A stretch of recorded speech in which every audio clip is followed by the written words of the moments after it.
Hi, இன்னையோட காணொளி நமக்கு ஏற்படக்கூடிய லோ பேக் பெயின் முதுகு வலிக்கான காரணங்களோட வித்தியாசங்களை தான் பார்க்க போறோம். அதாவது நமக்கு ஏற்படக்கூடிய வலிக்கு நம்ம ஹாஸ்பிட்டல் போய் ஒரு சிடி ஸ்கேனோ எம்ஆர்ஐயோ எடுத்தோம் அப்படின்னா அதுல ஸ்பாண்டிலோசிஸ், ஸ்பாண்டிலோலைசிஸ், ஸ்பாண்டிலோலிஸ்டிசிஸ் அப்படின்ற வார்த்தைகள் வரும்.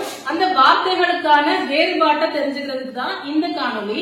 இதுல ஃபர்ஸ்ட் ஸ்பாண்டிலோசிஸ், அதாவது இது டீஜெனரேட்டிவ் சேஞ்சஸ், நாளடைவுல வயசாகும் போது வரக்கூடிய தேய்மானத்தினால வர பிரச்சனை தான் இந்த டீஜெனரேட்டிவ் சேஞ்சஸ்.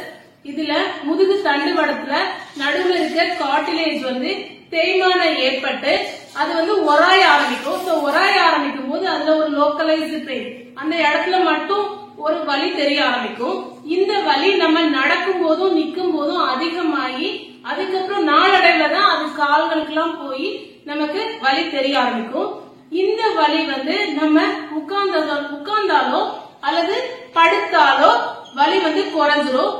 நிறைய பேருக்கு இந்த வலினால ஒரு ஃபார்வர்ட் பெண்டிங் போஸ்டர் இருக்கும். அதாவது லைட்டா இப்படி இருந்தா வலி நமக்கு குறைஞ்ச மாதிரி ஒரு ஃபீல் இருக்கிறதுனால அந்த ஃபார்வர்ட் பெண்டிங் போஸ்டர் யூஸ் பண்ண ஆரம்பிச்சிருவாங்க.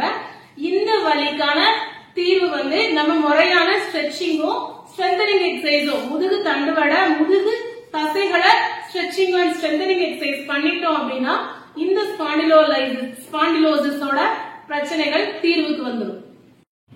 அடுத்து ஸ்பாண்டிலோலைசிஸ், இது முதுகு தண்டுவட எலும்புல பாஸ் இன்டர் ஆர்டிகுலரிஸ் அப்படின்ற ஒரு இடத்துல பிராக்சர் ஏற்பட்டுச்சுன்னா வரக்கூடிய வலி. இது அதனால மட்டும் வராது, ரிப்பீட்டேட்டிவ் ஸ்ட்ரெஸ் ஓவர்லோட், அதாவது அதே ஆக்டிவிட்டிஸ அதிக அளவு செஞ்சோம் அப்படின்னாலும் அந்த எலும்புக்கு ஓவர்லோட் கொடுத்தோம் அப்படின்னாலுமே இந்த வலி பிராக்சர் இல்லாமையே ஏற்பட ஆரம்பிக்கும்.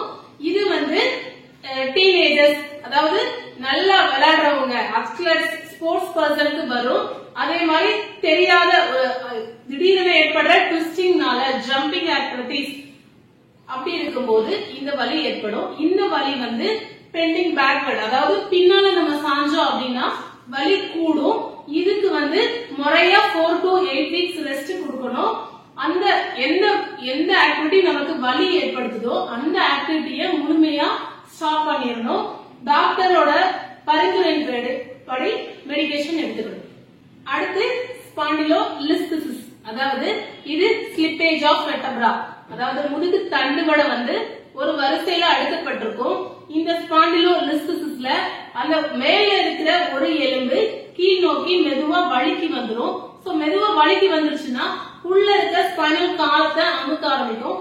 அந்த மாதிரி அமுக்கி ஏற்பட்டுச்சுன்னா நமக்கு ராடிகுலர் பெயின், அதாவது முதுகுல ஏற்படுற வலி நேரா தொடைகள்ல கீழே லோவர் லெக்ல கீழே டோஸ் வரையே சில பேருக்கு தெரிய ஆரம்பிக்கும்.